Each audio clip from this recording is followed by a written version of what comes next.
Hey you, and welcome to this video where I will help you out how to buy gold on XTB Trading. And for this, right now we have the market watch opening right here and we want to search for gold. So what we're gonna do is right here go to the search bar and type in gold, and then right here we have the CFD of gold.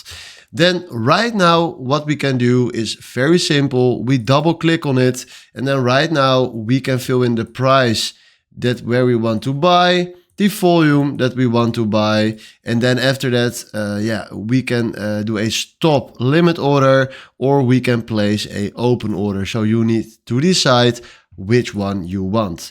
Then let's say we want the stop limit order. Then from now we do a stop loss, fill in the pips, the euro and the margin, and then right now we click on buy limit. If you don't want a stop loss, you can just click here on buy limit and then buy a piece of gold. So this is how you can buy gold in XTB Trading. Hopefully this was the video where I was looking for. Thanks for watching and have a wonderful day. Ciao.